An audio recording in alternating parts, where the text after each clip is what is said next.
জি করছেটা কি? একটা মাদ্রাসার ছেলে, তার বাপ অধ্যক্ষ, বাপ ইমাম সমিতির সভাপতি, বাপ মসজিদের ইমাম খতিব, বাপ মাদ্রাসার প্রিন্সিপাল, ছেলেটাও মাদ্রাসায় পড়ে। এমন একটা বাচ্চা কেমনে তার মাকে মাইরা ডিপ ফ্রিজে রাখতে পারে?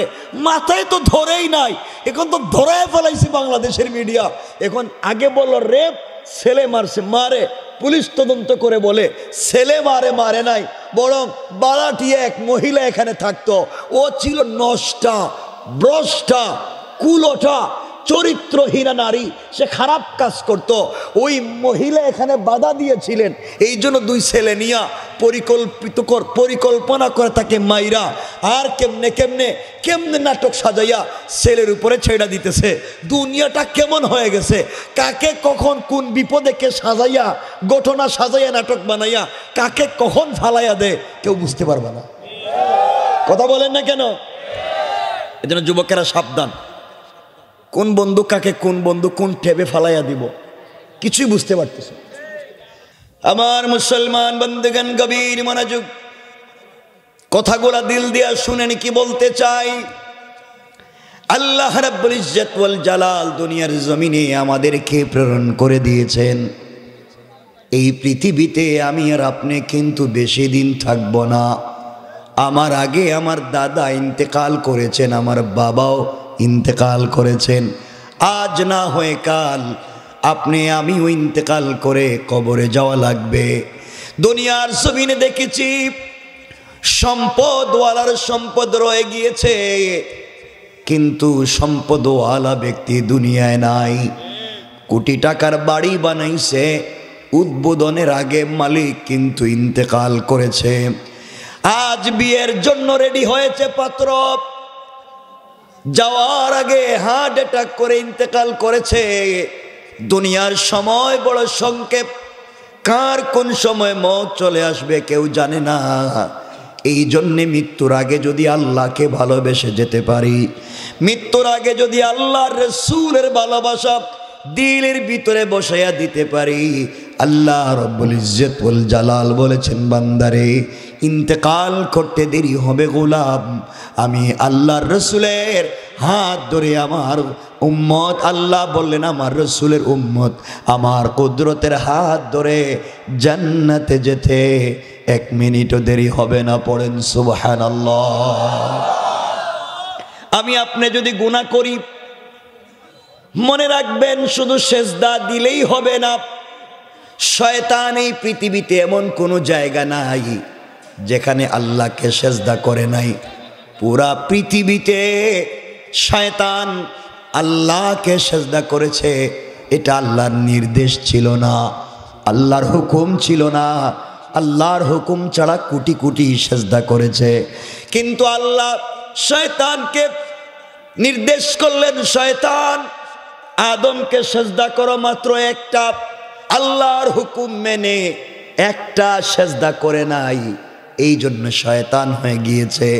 এই জন্যে আল্লাহর হুকুম মেনে এক সেজদাও কারো জিন্দেগি পরিবর্তন করে দিতে পারে, আর পৃথিবীর হাজার হাজার সেজদাও আমাকে জাহান্নামে নিতে পারে। এই জন্যে দুনিয়ার জমিনে চলার পথে কদমে কদমে হুকুম মানব কার? জোরে বলেন কার? একমাত্র দুনিয়ার জমিনে চলার পথে হুকুম মানব আল্লাহর, আর তরিকা মানব রসুলের। আল্লাহর রসুলের তরিকা ছাড়া আর কারো তরিকা মানি না, মানব না। আমাদের পীরও যদি, আমাদের কোনো পীরও যদি আল্লাহর রসুলের তরিকায় আমাদেরকে না ডাকে, ওই পীরকেও আমরা মানি না।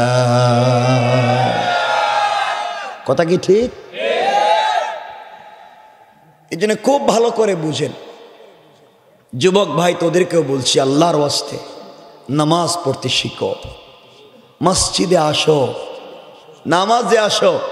নামাজ কিন্তু সময় মতো পড়তে হবে, নিজের টাইম মতো। ওই যে একজন বলল আমার, আজকেই তো বলল যে হুজুর মসজিদে এসে দেখলাম আমি সুন্নত পড়তেছি 4 রাকাত, হয়তোবা জুহরের সুন্নত, আমি 2 রাকাত পড়ছি, ইমাম সাহেব জামাতে দাঁড়াইয়া গেছেন। এখন আমি কি সুন্নত ছেড়ে জামাতে দাঁড়াইয়ে যাব? কি করব? কারণ সুন্নত তো পড়তে পারবো না, জামাত চালু হয়ে গিয়েছে, তাকে কি উত্তর দেওয়া দরকার? তাকে মাসলা না বলে বললাম, তুমি এত কম সময় নিয়ে আইছো কেন? তুমি আরো 2 মিনিট বেশি নিয়ে আইলে তো সুন্নত পড়তে পারতা। কথা বলেন না কেন? তুমি এত, তোমার কাম কি? এত কাম কি তোমার যে আল্লাহ ডাকতেছে হাইয়া আলাল ফালা, আয় আমার কাছে, আর তুমি বলতেছো দোকানদারি, তুমি বলতেছো আমার কাম, যাও তোমার কামে। এখন সুন্নত 2 রাকাত হইছে, 2 রাকাত হয় নাই, তুমি জানো কি করবা? কথা বলেন না কেন? তুমি এত টাইম লাগাই আসো? আল্লাহ রাসূল বলছেন as-salatu ala waqtiha, সালাত হবে টাইম মতো, নির্ধারিত সময় সালাত হবে। তুমি নির্ধারিত সময়, জোহরের নামাজ কিয়ামত পর্যন্ত শুনে আসতেছি এক টাইমে, আসরের নামাজ এক টাইমে, তুমি টাইম জানো না? কথা বলেন না কেন? কেন দেরি করে আসো? কোথাও যাইতে গেলে তো সব ঠিকঠাক আগে গুছাইয়া রাখো, বিদেশে যাওয়ার 1 মাস আগেই তো লাগেজ গুছাইয়া রাখো। কথা বলেন না কেন? কারণ নামাজে আসতে জামাত দাঁড়ায় গেছে। আর দেখবেন কিছু রাগ কইরেন না, এবার রাগ করলে করছেন তো কি হয়েছে, আমার কইছি তো আইতামি না। কি সুলুকে তো খারাপ হয়েছে জুমার নামাজে, সবার শেষে আসে মসজিদে, সবার, বলেন না, সবার শেষে ইমাম সাহেব খুতবা দিতেছে, খুতবা শেষ হয়ে যাইতেছে, মসজিদে আসছে, বগল তলায় জুতা নিয়ে সবার সামনে ধাক্কায় একবারে সামনে। কথা কন না কেন? আইসে সবার শেষে, একবারে শেষে আইসে ধাক্কাইয়া একবারে সামনের কাতারে গিয়েই সালাম ফিরাইয়া, ইমাম সাহেব সালাম ফিরাইছে, আবার বগল তলায় জুতা নিয়ে আবার সবার আগে যাইতেছে। এগুলো আছে না? আইলো সবার শেষে, গেল সবার। এই কামটা শয়তানের। এই জন্য আপনারা যদি মনে করেন আল্লাহ আমি পুরা সপ্তাহ গেছে গা, গত শুক্রবার থেকে এই শুক্রবার পর্যন্ত শয়তান তো দেখতে পাইলাম না, বড় আফসুস, আমি শয়তানটা দেখার নিয়ত। যেই বেচারা নামাজের সবার শেষে আইসা সবার সামনে যায়, আবার সবার আগে বাইরে হয়ে যায়, এর চেহারার দিকে তাকায় থাকবেন এইভাবে।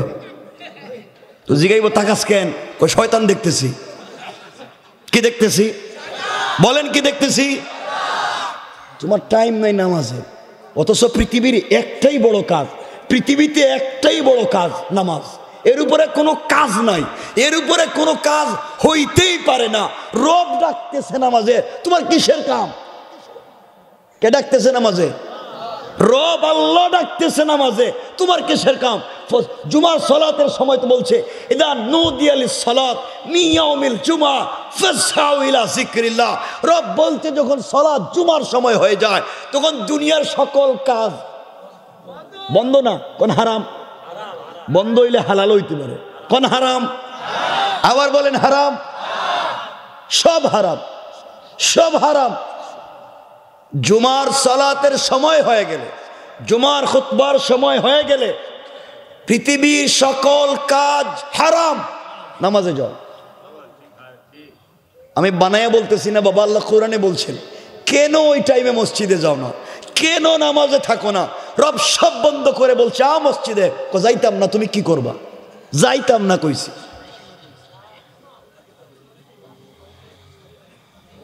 আমরা কত খারাপ হয়ে যাইতেছি। জান্নাত কেমনে পাবো আমরা? কেমনে আশা করি বাবা? এই জন্য আল্লাহর ওয়াস্তে রাগ কইরো না। আজকে আমাকে আপনারা কথা দেন একটা, হুজুর ইনশাআল্লাহ আমরা সময় মতো জামাতের সাথে 5 ওয়াক্ত নামাজ পড়ব, সময় মতো জামাতের সাথে 5 ওয়াক্ত নামাজ পড়ব। বলেন ইনশাআল্লাহ? সবাই বলেন না ইনশাআল্লাহ? আল্লাহ তুমি মানুষগুলারে কবুল করো, জান্নাতের বিনিময়ে কবুল করো, আমিন। কয় ওয়াক্ত পড়ব? কোন সময় পড়ব? সময় মতো। কিসের সাথে? জামাতের সাথে। আমরা 5 ওয়াক্ত নামাজ পড়ব, সময় মতো পড়ব, জামাতের সাথে পড়ব। আল্লাহ যেন কবুল করেন। দেখবেন পুরা জিন্দেগি সুন্দর হয়ে যাবে। এই ছেলে, তোমার গড়ো নাকি? আবার হাসতেছো? ও মা, হ্যাঁ প্রতিবন্ধী। আচ্ছা থাক না, ঠিক আছে, তুমি আর একটু হাসিয়ে লো, হাসো হাসো, তোমার হাসতে সময় দেওয়া গেল, হাসো। আমার বন্ধুগণ কথাগুলো দিল দিয়া শুনেন। এবার কি বলতে চাই, এই দুনিয়ার জমিনে ভালোবাসা প্রমাণ করতে হবে রসুলকে সাহাবায়ে কেরাম যেভাবে ভালোবাসলেন। দুনিয়ার জমিন থেকে আমরাও চলে যাব, সাহাবায়ে কেরামও চলে গিয়েছেন। তারা রসুলের প্রতি কী ধরনের ভালোবাসা দেখিয়েছেন।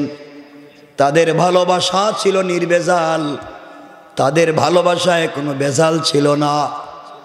আজ আমি দুনিয়ার জমিনে মানুষের জন্যে যা করি না কেন, আমার সন্তানের জন্যে, আমার স্ত্রীর জন্যে, মনে রাখবেন কসম করে বলি গোলাম, কিয়ামতের দিন কিন্তু কেউ কাজে আসবে না। আসবেনি কেউ কাজে? বাবা বলেন না কেউ আসবেনি। কোরআনে কারিমে সূরা আল মাআরিজ গালিবান আয়াত নম্বর 8 আল্লাহ বলছেন ইয়াউমা তাকুনুস সামাউ কাল মুহল, যেই দিন আসমান বিগলিত তামার মতো ফুটা ফুটা হইয়া পড়বে। ওয়া তাকুনুল জিবালু কাল আইন, যেদিন পাহাড়গুলা রঙিন সুতার মতো উড়ে যাবে। আল্লাহ বলছেন ওয়ালা ইয়াসআলু হামিমুন হামিমা, কলিজার টুকরা বন্ধু পর্যন্ত বন্ধুর খবর নিবে না, একবারে আপন জন পর্যন্ত খবর নিবে না। ইউবাসসারুনাহুম ইয়াওয়াদ্দুল মুজরিমু লাউ ইফতাদি মিন আযাবি ইয়াউমিযিন বিবানি। রব বলেছেন এমন কি আপনার আমার আমল নামায় লিখা, আমি ঠিকমতো নামাজ পড়ি নাই, আমি ঠিকমতো আল্লাহর নাম নেই নাই, আমরা আল্লাহকে বলবো আল্লাহ আমি আমার সন্তানকে ভালো স্কুলে পড়াবার জন্য, সন্তানের জন্য ভালো একটা বাড়ি বানাতে গিয়ে সময় মতো নামাজ পড়ি নাই, ওভার ডিউটি করেছি, রাত দিন গাদার মতো কাজ করছি। আল্লাহ সন্তানকে একটা ভালো বাড়ি বানাইয়া দিতে, সন্তানের ভবিষ্যৎটা সুন্দর করে দিতে, সন্তানকে ভালো রাখতে আমি এত কিছু করছি। আল্লাহ আমার মন বলছে আমার সন্তান আজকে কিয়ামতের দিনে আমাকে ভুলে যাবে না। রব বলছেন তুমি তোমার সন্তানকে ডাক দাও, দেখো তোমার সন্তান তোমাকে ভুলে যায় কিনা। সন্তানকে বাপের সামনে হাজির করা হবে, সন্তান বলবে আল্লাহ এই চেহারার কোনো লোক আমার বাপ ছিল না। কি চিন্তা করলেন একটুবার চিন্তা করে, এই চেহারার কোন লোক আমার বাপ ছিল না। ইয়াউমিযিন বিবানি, আজকের দিনে সন্তান তো এভাবে বলে ফেলবে, বান্দা বলবে আল্লাহ কত বড় নিমক হারাম, যার জন্য জীবন যৌবন বিসর্জন করলাম, পুরা জিন্দগি প্রবাসে কাটাইলাম, রাত দিন গাদার মতো কাজ করলাম, পকেটে পয়সা টাকার পরে খরচ করি নাই, ছেলের স্কুলের ফি দিতে হবে, মাদ্রাসার বেতন দিতে হবে, কলেজের টিউশন ফি দিতে হবে, এত কিছু করলাম, আজ ছেলে মেয়ে বলতেছে আমাকে চিনে না। আল্লাহ এদের হাত পাও শক্ত করে বাঁধো আর আমারে ছাইড়া দাও, আমি যাই, ওদেরকে বেঁধে রাখো। আল্লাহ বলেন তোমার সন্তানদের হাত পা বাঁধলাম কিন্তু তোমাকে ছাড়বো না। কিছু বুঝলেন? এরপরের আমলনামায় লেখা দেখি ও সাহিবাতিহি ওয়া আখি, আল্লাহ বলছেন কিও তোমার আমলনামায় দেখি সুদের টাকাই না গড়রে ডিজাইন করছিলা। আল্লাহ আমি তো করি নাই, আমার স্ত্রী বলল পাশের বাড়ির বাবির বিল্ডিংটা কত সুন্দর, ফ্ল্যাটটা কত সুন্দর, আমাদের কিচ্ছুই নাই, তুমি একটু আনো না কেন। আমি সুদে টাকা আইনা গড়টা সুন্দর করে সাজাইছিলাম, ওয়াইড ডো আলমারি আনছি, এয়ার কুলার এয়ার কন্ডিশন করছি। ও আল্লাহ আমি তো করি নাই, আমার স্ত্রী আমারে বুদ্ধি দিছে, এরে বান্ধ আমারে ছাইড়া দাও। আল্লাহ বলেন স্ত্রীরে বানলাম কিন্তু তোমারে ছাড়তাম না। ও সাহিবাতি, কি বুঝলেন বাবা? দিল দিয়ে কথাগুলা বুঝো। আল্লাহ বলবেন বান্দা তোর আমল নামায় দেখি আরো গুনাহ, মানুষ থেকে ঋণ আই না ঋণ দেশ নাই। আল্লাহ আমি না তো, আমি ছিলাম বড় ভাই, আমার ছোট ছোট ভাই বোন ছিল, বোনদেরকে ভালো জায়গায় বিয়ে দিতে গিয়ে ঋণ করছি, ভাইদেরকে বিদেশে পাঠাইতে ভালো একটা চাকরির ব্যবস্থা করতে ঋণ করছিলাম, তাদের জন্যই তো, আমার জন্যে না। ভাই বোন বলে আমাদের জন্য কি করছ, সব তুমি তোমার বউ বাচ্চার জন্য করছ, এই কথা বলে দিবে। আল্লাহর কাছে আমি বলবো আল্লাহ আমার ভাই বোন রে বান্ধ, আমার ছেড়ে দাও। আল্লাহ বলেন ভাই বোন রে বান্ধলাম কিন্তু তোমাকে ছাড়তাম না। কি বুঝলেন? সন্তানের বেচারার সন্তানকে বাঁধা হলো, স্ত্রীকে বাঁধা হলো, ভাই বোনকে বাঁধা হলো, এরপরও তারা ছাড়বেন না। এবার বান্দা বলতেছে আল্লাহ, এরপরে কি? আল্লাহ বলছেন ও ফাসিলাতিহি আল্লাতী তুবি, তোমার আমলনামায় লেখা দেখি তুমি আরেকজনের মাথায় বাড়ি দিছ, আরেকজনের নামে বুয়া সাক্ষী দিছ। তো আল্লাহ আমি না তো, আমার গোষ্ঠীর মুরব্বী কইছে হেরে মার, আমি তোর সাথে আছি। আমার দলের লিডার কইছে হেরে মার, আমি তোর সাথে আছি। আল্লাহ লিডারের কথা শুনে করছি, গোষ্ঠীর মুরব্বীর কথায় করছি, গ্রামের পঞ্চায়েতের মুরব্বীর কথায় করছি। আল্লাহ এদেরকে বান্ধ, আমারে ছেড়ে দাও। আল্লাহ বলেন এদেরকেও বাঁধলাম, তোমারে ছাড়তাম না। তো কি করবেন? চিন্তা করেন। এখন বান্দা চিন্তা করছে কিরে, বউ বাচ্চাও গেল, মা বাপও গেল, ভাই বোনে গেল, সব গেল গা। কেউ দেখি সবাইরে বাঁধছে, আল্লাহ আমারে ছাড়ে না, এখন তো ছাড়াইতেই কি কন? বিপদে পড়লে দেখেন না সব দিতে চায়, কথা বলেন না কেন? ও কিয়ামতের দিন বলতেছে ওয়ামান ফিল আরদি জামিআন সুম্মা ইউনজি, আল্লাহ সব তো দিলাম ছাড়লা না, আসমান আর জমিনের মাঝখানে যা দেখা যায় আজকে সব তোমারে দিলাম, ফায়ে ধরি, আমার একটু ছাড়ো। আল্লাহকে সব তো নিলাম, কিন্তু তোমারে, কথা বলেন না কেন? কি বুঝলেন? কার কথায় মাথায় বাড়ি দেন? আল্লাহ পরের আয়াতে বলছেন কাল্লা, কখনো না, কখনো না, ইন্নাহা লাযা, তোমাকে জাহান্নামের লেলিহান আগুন দিয়ে জ্বালাবো। কেমনে জ্বালাবেন? পরের আয়াতে বলছেন নাযাআতাল লিশাওয়া, যেই আগুনে চামড়া জ্বালায়, হাড্ডি জ্বালায়, গোশত জ্বালায়, কিন্তু রূহকে জ্বালায় না। রূহ জ্বলবে না, সব যেন ছাই হয়ে যাবে, রূহটা জিন্দা কষ্ট পাবে। আল্লাহ তখন সুন্দর করে বলবেন তাদউ মান আদবারা ওয়া তাওয়াল্লা, যাদের বুদ্ধি এত কিছু করছস এদেরকে ডাক দে, দেখবে সবাই পিছন দেখাইয়া দেখাইয়া দৌড়বে। কথা বলেন না কেন? বিপদে পড়লে কাউরি পাওয়া যায় না। কিয়ামতের বিপদ সব থেকে বড় বিপদ। রব আগে বলে দিয়েছেন যাদের জন্য এত কিছু করতেছ কাউরে পাওয়া যাবে, বলেন না জোরে, পাওয়া যাবে যাবে না। আল্লাহকে চিনো, আল্লাহর পথে চলো। আমার কথা কি বুঝতেছেন আপনারা? আপনাদের কি কষ্ট হইতেছে? আপনাদের অসুবিধা হইতেছে? একটু হাত তুলে দেখান তো দেখি কার কার অসুবিধা হইতেছে। ওইটাছে কইছে, ওইটাছে। আমার কথা কি বুঝেন নাই? বুঝছিও কয় হাত উঠায়, বুঝি না কয় বুঝি, হাত উড়িয়ে দিছে। বাবা আমার কথা কি বুঝছেন? এবার কিয়ামতের দিন কোনো কাজে আসবে কিছু? বলে না আসবে। রব বলেছেন বান্দা সব ধান্দা বাদ দেও, আমার কোরআনকে আঁকড়ে ধরো। কোরআন যদি সাথে থাকে দুনিয়ায় পুরা এলাকাবাসী তোমার বিরুদ্ধে চলে গেলেও কেউ কিছু করতে পারবে না। আমি রবের কালাম তো তোমার সাথে, আর আখিরাতে আমার কালাম তোমার সুপারিশ করে করে জান্নাতে নিয়ে যাবে। সুবহানাল্লাহ, একটু জোরে বলা লাগবে। কি সাথে থাকলে? এজন্য আল্লাহর ওয়াস্তে কোরআনটাকে সাথে রাখেন। কোরআন সাথে রাখেন মানে কোরআনের এক কপি পকেটে রাখার কথা কইতেছি না। কোরআন সাথে রাখা মানে কোরআনের মতো চলা, কোরআনকে ভালোবাসা। কি হতে পারে সংক্ষেপ করে করে বলতেছি, অসুবিধা হবে না তো? আপনারা তো সব ওয়াজ জানেন। কোন তো গত বছর আগের বছর কি ওয়াজ করছি? কিচ্ছু করতে হবে এটা কি তারে আল্লাহ জানে। এটা তো সব গুরুস্থানে আসছিল নাকি তাই দিন? গত বছর আগের বছর কি ওয়াজ করছি?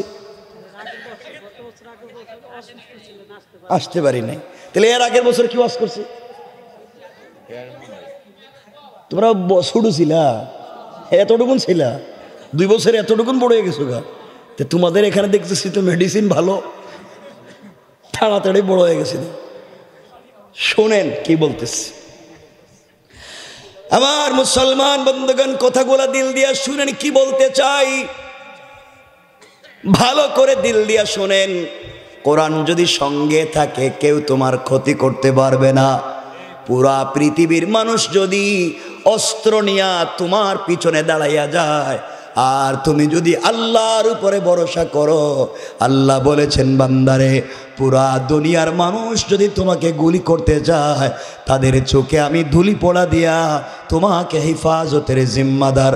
পড়েন সুবহানাল্লাহ। কেমনে কেমনে কথাটা দিল দিয়া শোনেন। আমি ঘটনা বলবো না, শোনেন। আল্লাহ রসুল সাল্লাল্লাহু আলাইহি ওয়াসাল্লামের কাছে আল্লাহ তাআলা কোরআনের আয়াত যখন নাজিল করে দিলেন, ওয়ানজির আশীরাতাকাল আকরাবিন, বন্ধু তুমি তোমার প্রিয়জন, প্রতিজন কাছের মানুষ, আত্মীয় স্বজনকে দ্বীনের দাওয়াত দাও। ঘটনা বলবো না, আল্লাহর রসুল দ্বীনের দাওয়াত দিতে লাগলেন একটা পাহাড়ে উইটা, ওটা লম্বা আলোচনা। আল্লাহর রসুল বললেন, আসলিম তাসলাম, ইসলাম কবুল করো, শান্তিতে থাকবা, আর কিছুই লাগবে না। এই কথা শুনবার পরে রসুলের কলিজার টুকরা প্রিয় আপন চাচা আবু লাহাব দাঁড়িয়ে গেল, হাতের মধ্যে পাথর নিয়ে আমার রসুলকে মারতে চাইলো, আর বলতে লাগলো, তাব্বান লাকা ইয়া মুহাম্মদ আলিহাদা জামাআতানা আয় দাউতানা। ও মুহাম্মদ ইবনে আব্দুল্লাহ,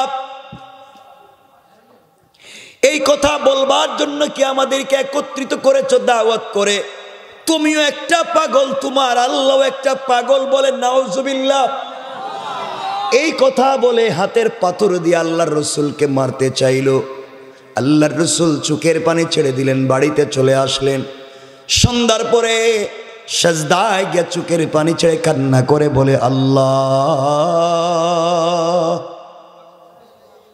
আমার চাচা আমাকে গালি দিয়েছে, আমার যায় আসে না। আমার চাচা আমাকে পাগল বলেছে, যায় আসে না। কিন্তু চাচা তোমাকে পাগল বলছে, আমি মানতে পারি না।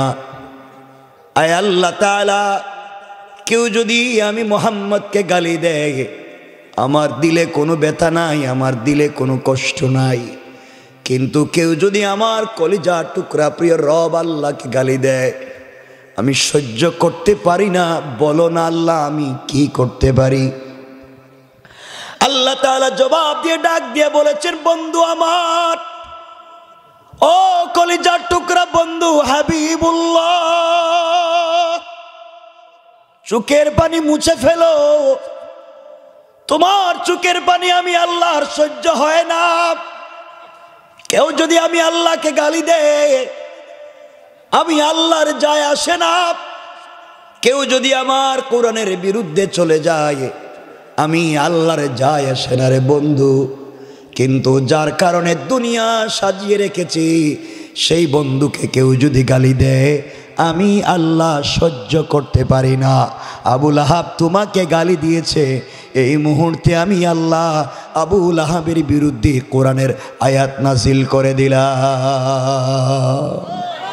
সুবহানাল্লাহ, জোরে বলেন না, আর একটু জোরে বলেন।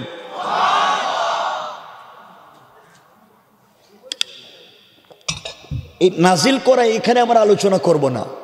আবু লাহাবের নিয়ে আমাদের এখানে কোনো অসুবিধা নেই, যেটা হয়েছে হয়েছে। কিন্তু যে সূরা নাজিল করছেন, এই সূরা তাব্বাত ইয়াদা আবি লাহাব, আবু লাহাবরে ধ্বংস করে দিয়েছেন, সব ঠিক। কিন্তু সূরার মধ্যখানে একটা আয়াতে আল্লাহ বলছেন, ওয়ামরাআতুহু হাম্মালাতাল হাতাব, ওই মহিলারেও ধ্বংস করছি, যেই মহিলা হাম্মালাতুন। এখন হাম্মালাতুন শব্দের মুফাসসিরিনে কেরাম দুইটা ব্যাখ্যা লিখেছেন। আল্লামা হানাফি মাযহাবের বড় ইমাম আবু বকর জাসসাস আহকামুল কোরআন লিল জাসসাসে দুটো ব্যাখ্যা নিয়ে এসেছেন। এক নাম্বার, হাম্মালাতুন শব্দের অর্থ হলো ওই মহিলা জঙ্গল থেকে কাটাওয়ালা কাঠ এনে দ্বীনের রাস্তায়, রসুল যাতে দ্বীনের দাওয়াত দিতে না পারেন এই জন্য বাধা দিত রাস্তায় ফেলে। আল্লাহ বলছেন হাম্মালাতুন, কাটাওয়ালা কাঠ বহনকারিনী মহিলাকে ধ্বংস করে দিলাম। দুই নম্বর ব্যাখ্যা, হাম্মালাতুন অর্থ হলো ওই মহিলা ঘরে ঘরে গিয়ে, বাড়ি বাড়ি গিয়ে রসুলের বদনাম করত, গীবত করত, শিকায়ত করত, সমালোচনা করত। আল্লাহ বলছেন হাম্মালাতুন, ওই মহিলারে ধ্বংস করে দিলাম যে মহিলা আমার রসুলের বদনাম করে বাড়ি বাড়ি গিয়ে। কথা কি বুঝলেন? এখন কথা হলো, আবু লাহাব রসুলের কি? সবাই বলেন না, আর কি? বিয়াই, রসুলের চাচাও, রসুলের বিয়াইও, অর্থাৎ রসুলের দুইটা মেয়ে জাইনব এবং রুকাইয়াকে আবু লাহাবের দুই ছেলে উতবা এবং উতাইবার কাছে বিয়ে দিয়েছিলেন নবুয়তের আগে। নবুয়তের আগে। তাহলে আবু লাহাবের স্ত্রী যার নাম উম্মে জামিল। উম্মে জামিল রসুলের চাচি, আবার রসুলের কথা বলেন না, বিআইন। বিআইন কন্যা আপনারা, বিআইন। এই আয়াত নাজিল হওয়ার পরে 2 ব্যাগ পাথর নিচে কান্দে, হাতে নিচে মোটা মোটা 2টা পাথর, আর শপথ করছে আমি আর এই করে কিচ্ছু খাবো না যতক্ষণ পর্যন্ত মুহাম্মদের নাম আসছি। এত আসতে বললেন নাউজুবিল্লাহ, নবীর প্রতি ভালোবাসা এত আসতে নাউজুবিল্লাহ বললেন। এদের ভালোবাসা একটু কম, নাউজুবিল্লাহ জুড়ে বলেন। এই তো একটু হয়েছে, যেহেতু তাবারুক আছেই, খাওয়া লাগবেই, তাহলে একটু জুড়ে খাওয়াতে সমস্যা নেই, একটু বেশি খাইতে পারলেন। আমার বন্ধুগণ কথাগুলো শোনেন। উম্মে জামিল হাতে পাথর নিয়া রসুলকে মারবার জন্য বাইরিস। এদিকে আল্লাহ রসুল আবু বকরকে সঙ্গে নিয়ে কাবা চত্বরে পৌঁছে গিয়েছেন।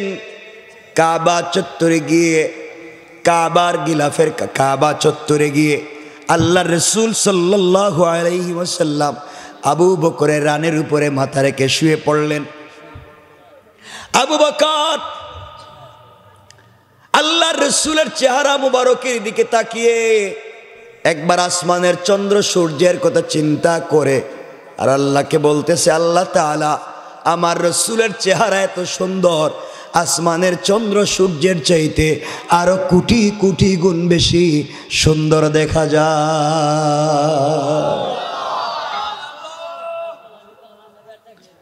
হঠাৎ করে আবু বকর তাকায়া দেখেন একজন মহিলা হাতের মধ্যে পাথর নিয়া আমার রসুলকে মেরে ফেলবার জন্যে আসতেছে। সিদ্দিক আকবর বলছেন, ইয়া রাসূলুল্লাহি, একজন মহিলা যদি আপনাকে আঘাত করে তার চাইতে লজ্জার, তার চাইতে অপমানের দুনিয়ার জমিনে আর কিছু হতে পারে না। আপনি শুধু আমাকে অনুমতি দেন, তাকে দুনিয়ার থেকে বিদায় করে দেই। আল্লাহর রসুল বলছেন, আবু বকর চিন্তা করো না, আল্লাহ আমাকে বলে দিয়েছেন কোনো কাফের, কোনো জালেম যদি আমাকে মারার জন্যে আমার কাছে আসতে চায়, ওই সময় যেন আমি আল্লাহর কোরআন থেকে তেলাওয়াত করি। আল্লাহ বলেছেন তেলাওয়াত করতে দেরি হবে, আল্লাহ ওই জালেম থেকে হেফাজত করতে দেরি হবে না। কথা সংক্ষেপ করে বলি, এক পর্যায়ে উম্মে জামিল রসুলের সিনার সামনে দাঁড়িয়ে গেল। সিদ্দিকে আকবর বসে আছেন, আল্লাহ রসুল আবু বকরের রানের উপরে মাথা রেখে শুয়ে আছেন। সিদ্দিকে আকবর আমার রসুলের তেলাওয়াত শুনে 2টা চোখ দিয়ে রসুলকে দেখে। উম্মে জামিল রসুলের সামনে দাঁড়াইয়া আবু বকরকে বলতেছে, আবু বকর তোমার বন্ধু মুহাম্মদ ইবনে আব্দুল্লাহ কোথায়? তুমি একা একা বসে আছো, তাকে যে দেখতেছি না। পড়েন সুবহানাল্লাহ। আবু বকর কয় কি, রসুল দেখি আমার রানের উপরে শুয়ে আছেন, আমি চোখ দিয়া দেখি, কান দিয়া তেলাওয়াত শুনি। উম্মে জামিল রসুলের সামনে দাঁড়াইয়া আমারে দেখে, রসুলরে দেখে না, ব্যাপার কি করছেন কে? জোরে বলেন না। আবু বকর বলছেন, তুমি খুঁজা দেখো তোমার বাতিজাই তো কই আছে দেখো। উম্মে জামিল পুরা কাবা চত্বর খুঁজে না পাইয়া আবার আইসা আবু বকরকে বলতেছে, আবু বকর পাইলাম না, কিন্তু তারে জানাইয়া দিও, আমি যদি মক্কায় তারে আজকে পাই তাহলে খুন কইরে ফেলাম। না নাউজুবিল্লাহ, এটা আগামীকালকে কইেন। আবু বকর মনে মনে কইতেছে, খুন করবা তুমি মুহাম্মদ রে? মুহাম্মদ দেখি তোমার সামনে, এই দেখো না। আল্লাহু আকবার। উম্মে জামিল চিল্লাইয়া চিল্লাইয়া চলে গেছে। কিছুক্ষণ পর আল্লাহ রসুল উঠে গেলেন। আবু বকর আল্লাহ রসুলকে জড়িয়ে ধরলেন আর চোখের পানি ছেড়ে বলছেন, ইয়া রাসূলুল্লাহ, আমি আপনাকে দেখি, আপনার তেলাওয়াত আমি শুনি। উম্মে জামিল আপনার সামনে দাঁড়াইয়া আমাকে দেখে, আপনাকে দেখে না, কারণ কি? আল্লাহর রসুল বলছেন, আবু বকর আল্লাহ আমাকে বলে দিয়েছেন কোনো কাফের যদি আমাকে মারবার জন্যে আসে, ওই সময় যদি আমি কোরআন থেকে তেলাওয়াত করি, আল্লাহ বলছেন হিজাবাম মাসতুরা। আকাশ থেকে একটা গোপন পর্দা পাঠাইয়া আমি আর ওই কাফেরের মধ্যখানে আমার আল্লাহ পার্টিশন সৃষ্টি করে দেয়। পড়েন সুবহানাল্লাহ, সুবহানাল্লাহ জোরে পড়েন। আল্লাহ রসুলকে বাঁচাইছেন কে? কিসের কি করলেন রসুল? কোরআন তিলাওয়াত করছেন, কোরআন তিলাওয়াত করছেন, আল্লাহ রসুলকে বাঁচাইয়া দিয়েছেন। আমরা কোরআন তিলাওয়াত করতে পারবো তো ইনশাআল্লাহ? দেখেন না সমাজ কত খারাপ, আমার খুব কষ্ট হয়। যুবকেরা ভালো করে শোনো, মুরব্বী বাবারা আপনারাও ভালো করে শুনেন, সমাজ কত খারাপ হয়েছে, সমাজ কত নোংরা হয়ে গিয়েছে। আজকালকে চিন্তা করা যায় না। আজকালকে দেখেন, ওই যে শুনলাম বগুড়ার দুপচাচিয়ায় শুনলাম কয়েকদিন আগে এক ছেলে নাকি তার মারে মারছে। এটাই শুনলাম, ছেলে নাকি তার মারে মাইরা ডিপ ফ্রিজ রাখছে শুনলাম। এগুলাই নিউজে আসলো। এখন শুনতেছি ছেলে মারে নাই, ছেলেরে সাজানো হয়েছে। তাইলে এই নিউজ করলো কেটা? জি করছেটা কি? একটা মাদ্রাসার ছেলে, তার বাপ অধ্যক্ষ, বাপ ইমাম সমিতির সভাপতি, বাপ মসজিদের ইমাম খতিব, বাপ মাদ্রাসার প্রিন্সিপাল, ছেলেটাও মাদ্রাসায় পড়ে।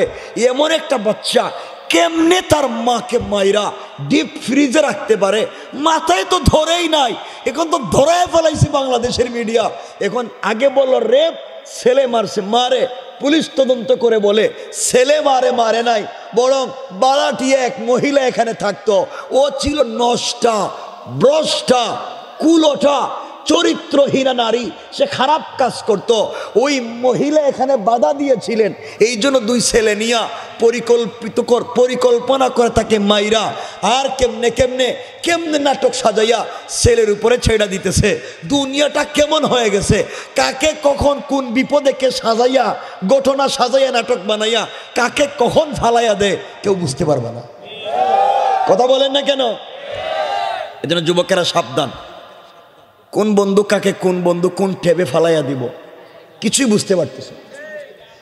দেখছো গতকালকে তো দেখছো ঢাকার পল্লবীতে, গতকালকে দেখছো ঢাকার পল্লবীতে বাবা সিকিউরিটি গার্ডের কাজ করে, সিকিউরিটি গার্ড। আমি তো দেখি আমি বুক ধরে রাখতে পারিনি। 7 বছরের একটা ছেলে, 3 বছরের একটা ছেলে, বাবা দিনের বেলা দুটা ছেলেরে জবাই করে দিছে ঢাকার পল্লবীতে। বাপ 2টা ছেলেকে জবাই কইরা নিজের গলায় ছুরি চালাইছে, তো নিজে মরে নাই। চিন্তা করেন, নিজের কলিজার টুকরা সন্তানকে টুকরা টুকরা করে দিছে। কি একটা দুনিয়া! এটা তো আগে শুনছিলাম আমরা, কোরআন হাদিসে পড়তাম আইয়ামে জাহিলিয়াতের যুগ। জাহিলিয়াতের কি দেখছি, বাস্তবে তো আরো ভয়ঙ্কর জাহিলিয়াত দেখতেছি। কথা বলেন না কেন? কেমনে বাপ, আমি এখনো বুঝতে পারি না। এখন তো সন্তানরা, আমি মনে করতেছি সন্তানরা তো বাপরে দেখলে এখন ভয় পাবে। বাপ কেমনে সন্তানকে জবাই করলো? 2টা সন্তানকে বাপ জবাই করে দিছে। আরেকটা নিউজ আজকে দেখলাম, বাবা 4টা ছেলে মেয়ে পড়াইছে, বিশ্ববিদ্যালয়ে পড়াইছে, ভালো ভালো জব করে ছেলে মেয়ে। এখন বাপ বুড়ো হয়েছে, ছেলে মেয়ে খবর নেয় না, ভিক্ষা করে খায়, শেষ পর্যন্ত দুঃখে নিজেই ফাঁস দিয়ে আত্মহত্যা করছে। আমি থাকতে থাকতে, আমি সুস্থ থাকতে মইরা যাই, আমি কারো হাতে পড়তে চাই না। কি বিরক্ত সন্তানের উপরে, চিন্তা করতে পারতেছি না কি হচ্ছে, কি হয়ে যাচ্ছে এই দেশে, কি করতেছে একমাত্র আল্লাহ মালুম। কালকে আরেকটা আপনারা দেখেছেন, ঢাকায় এক প্রেমিকা, এতদিন শুনছি প্রেমিক তার প্রেমিকারে টুকরা টুকরা করে, কালকে দেখলাম প্রেমিকা, ওরে বাবার দাজ্জাল প্রেমিকা, তার প্রেমিক শিল্পপতিরে 7 টুকরা করছে। এরা ঠিক কই কেন? তোমাদের নিয়ত কি তা? 7 টুকরা করছে, এক এক টুকরে এক এক জায়গায় ফেলাইছে। শিল্পপতিরে কয় টুকরা? আমি শুধু চিন্তা করতেছি, বাপ ছেলেরে মারে, ছেলে বাপরে মারে, মা ছেলেরে মারে, মেয়ে মা ছেলে মারে মারে। কি একটা দুনিয়া এলাম, কোনো শান্তি নাই। যে যারে পারে ঠকায় মাইরা খায়, যে যারা চায় বিপদে ফালাই দিতে চায়, সব পরিকল্পিত চলতেছে। যে যাকে পারে বিপদে ফালাও। এদিকে হুজুরদের কেউ যে ওয়াজ করে যায় রাত্রে, হুজুররা এখন ডাকাতরাও জানে হুজুরদের কাছে পয়সা আছে, রাস্তায় হেরা বসে থাকে ডিম নিয়ে, ডিম কি নিয়ে কি নিয়ে? হাতে ডিম নিয়ে রাস্তায় বসে থাকে, গাড়ি যখন যায় ডিম মাইরা দেয়। তো ডিম মারলে তো উইপার দিলে তো ডিমে গ্লাস সাদা হয়ে যায়, গাড়ি আর চলে না, যা আছে দিয়া দাও। ডিম মানে বোম, এটা বোম কই দেখি, ঠিক বললাম না? এগুলো চলতেছে, মানে কি একটা কারবার চলতেছে একমাত্র আল্লাহ জানেন। আল্লাহর কাছে বলি, সবাই জোরে আওয়াজ করে বলেন আল্লাহ। এই আওয়াজে না, দিল থেকে বলেন আল্লাহ। আপনি আমাদের দেশকে তোমার কুদরতের হাতে হেফাজত করো, আমাদের ঈমানের হেফাজত করো, আমাদের সন্তানদেরকে হেফাজত করো। বলেন আমিন, জোরে বলেন আমিন। কি হচ্ছে চিন্তা করে, আমি খুব চিন্তা করতেছি এগুলা নিয়ে, কি হয়ে যাচ্ছে দেশ। বেশি লম্বা করবো না, আমার যে গলায় কি হইতেছে, এরপরেও তো 11টা হয়ে গেছে, এরপরেও তো 11টা, কষ্ট হয়ে যাইতেছে না ভাই। এরপরে কথা বলতেছি, বসেন। আপনাদের খারাপ লাগতেছে নি?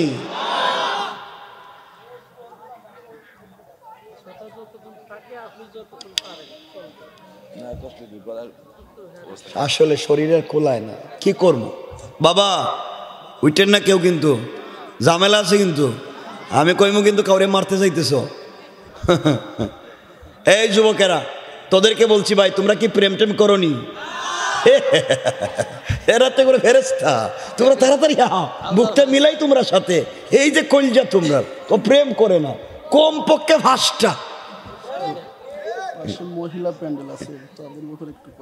মহিলাদের ওয়াজ করতাম নি। এরা তো এমনি ওয়াজ করলে কিন্তু পুরুষদের অবস্থা খারাপ হয়ে যাইব। বউ বাজার, বউ বাজার কি দা? ও স্ত্রীরা বাজারে যায়, তো হেরা কিনা বিয়া করছে না বউ বিয়া করছে? বিয়া করছে কেটা আপনাদের এলাকায়? বউ বিয়া করছে নি? বিয়া করছে। যাক, আল্লাহ হেফাজত করে, বলে না আমিন। আচ্ছা, কিছু কিছু তো বলতেছি, শোনেন না যুবকেরাও শোনো, মুরব্বী বাবারা শোনো। আমরা চাইনি আমাদের ঘর থেকে শাহজালাল, শাহপরান, জুনাইদ বাগদাদি, আব্দুল কাদের জিলানি, মুঈনুদ্দিন চিশতি, এমন আল্লাহর ওলিরা আমাদের মায়েদের ঘর থেকে আজকালকে জন্ম নেয় না। আমাদের মায়েদের ঘর থেকে আজকালকে জন্ম নিতেছে বল্টু, বল্টু মিয়া। যা মন চায় তা করে, রাস্তাঘাটে যা মন চায় তা করে। এর কারণ কি জানেননি? ঘরের ভিতরে স্বামী স্ত্রীতে কোনো সম্পর্ক নাই, স্বামী স্ত্রীতে মিল মোহাব্বত নাই, একজন আর একজনকে দেখতেই পারে না। মনে হয় পৃথিবীতে যদি সব থেকে বড় দুশ্মন স্বামী স্ত্রীর, স্ত্রী স্বামী, ঠিক কিনা? তোমরা যে ঠিক কইতেছ, তোমরা কি তা বিয়া করছো? তোমরা কেমনে বুঝলে এটা গো? এইটা যে কি জিনিস, এইটা যে কি স্বাদ, যে করছে হে বুঝছে, যে করছে না হেও বুঝছে। এজন্য তোমরা বুঝবা না।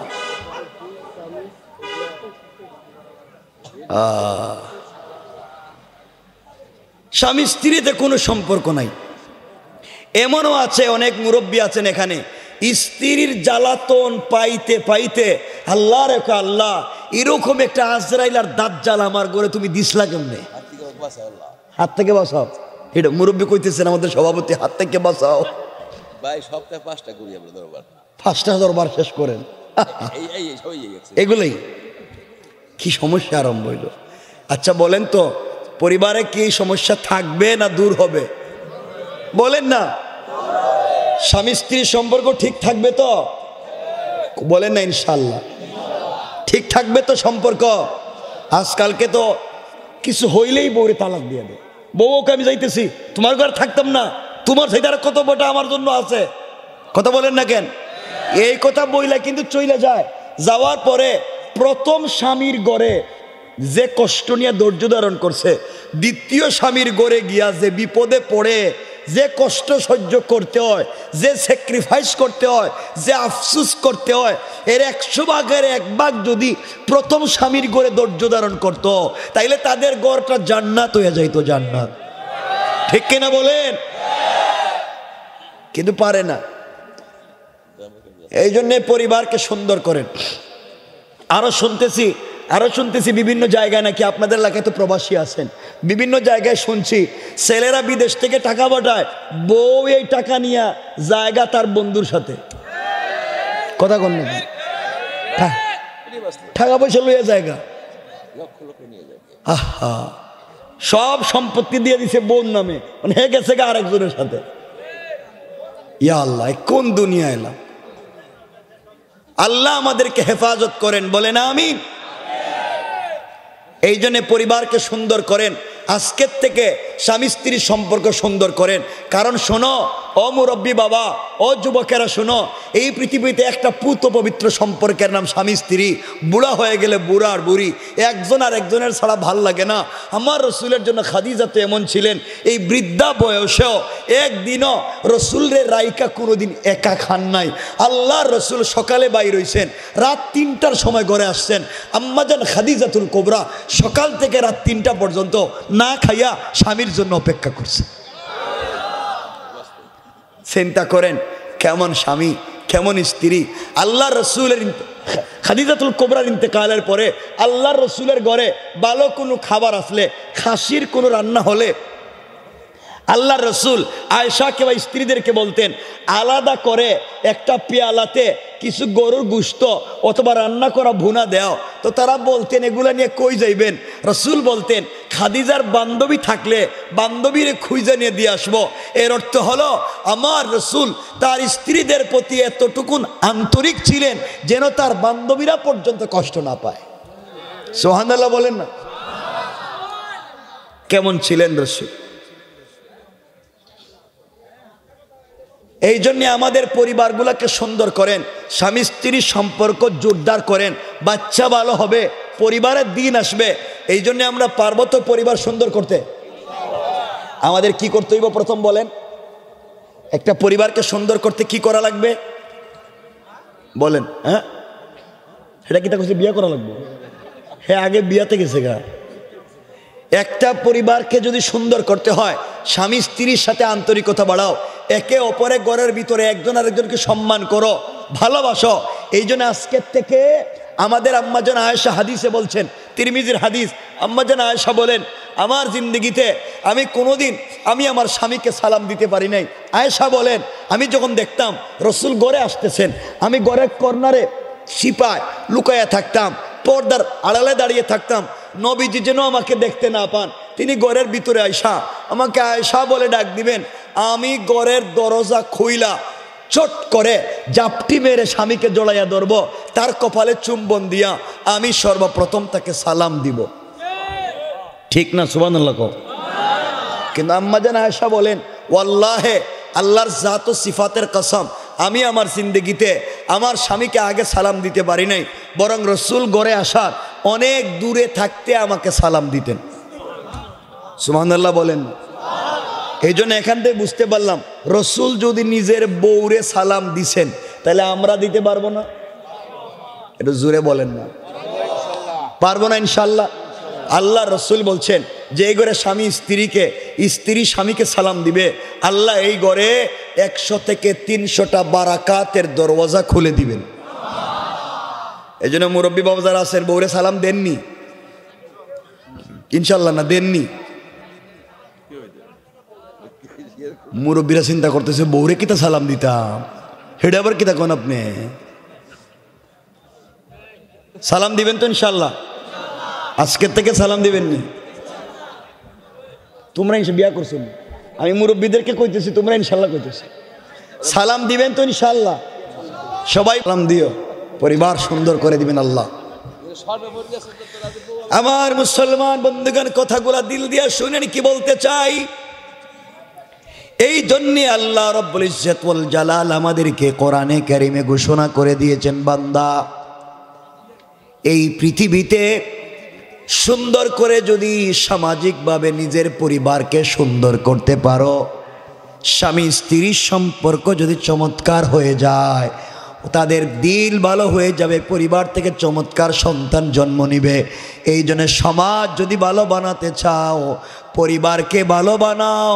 রাষ্ট্র যদি ভালো বানাতে চাও, পরিবারকে ভালো বানাও, কারণ পরিবার যদি ভালো হয়ে যায় ওই পরিবারের সন্তানই সমাজকে ভালো বানাইয়া দিবে। কোন ঠিক কিনা?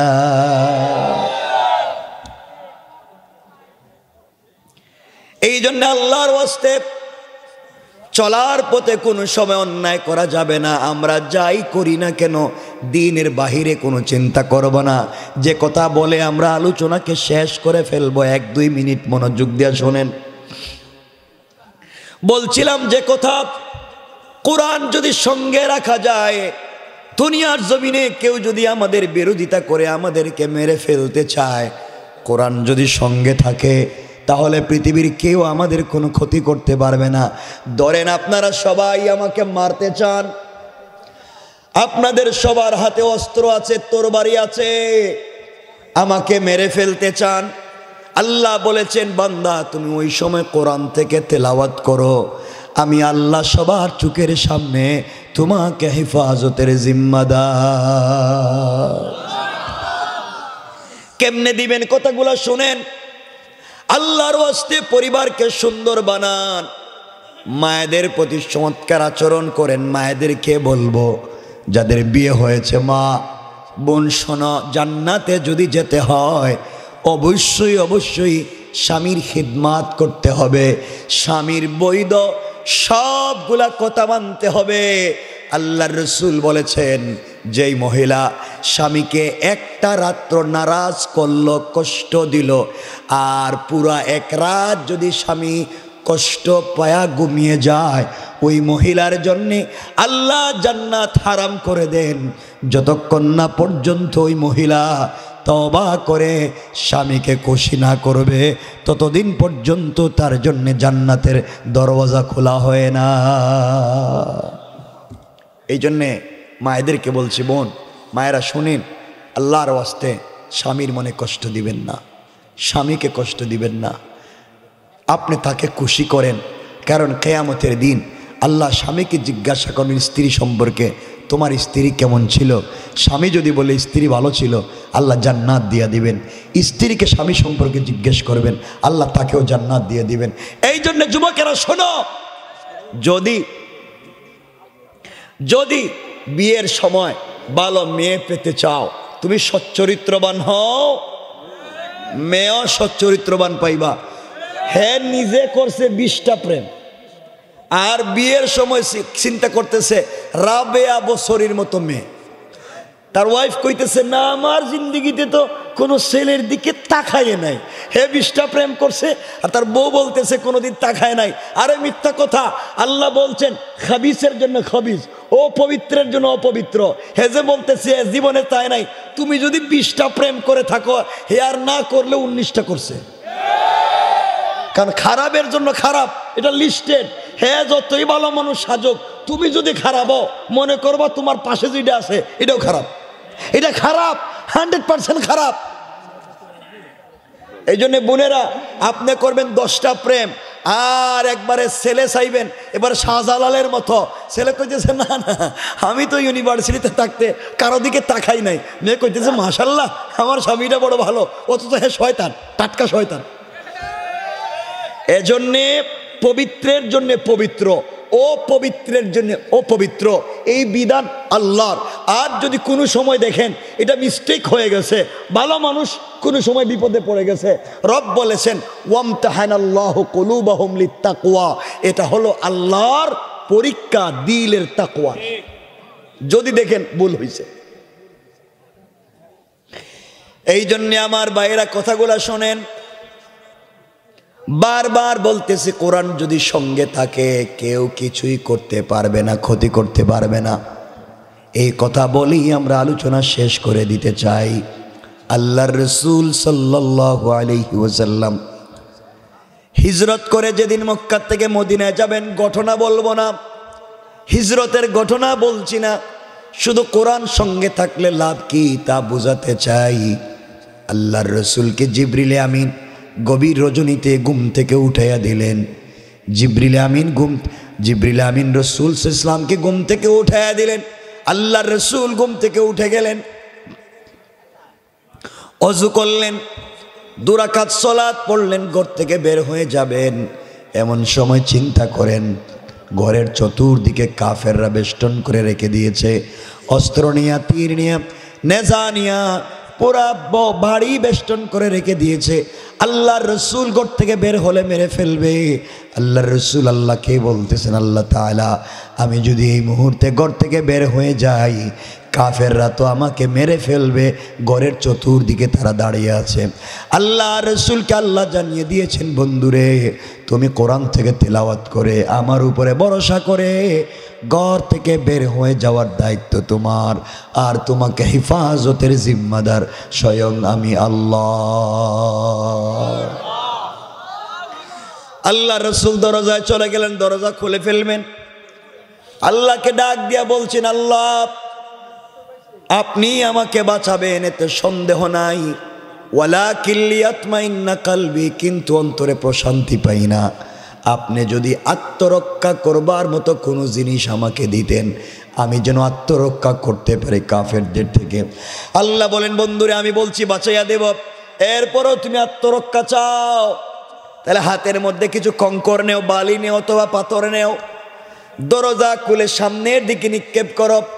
আল্লাহর রসুল বলছেন, আল্লাহ তাআলা, কাফেররা চতুর্দিকে দামি দামি অস্ত্র নিয়ে দাঁড়িয়ে আছে, আর আমি যদি দরজা খুলে পাথর নিক্ষেপ করি তাহলে সামনে নিক্ষেপ করতে পারবো, ডাইনে বামে পিছনের কাফেররা তো একসাথে আমাকে মেরে ফেলবে, একসাথে তো চতুর্দিকে পাথর নিক্ষেপ করতে পারবো না।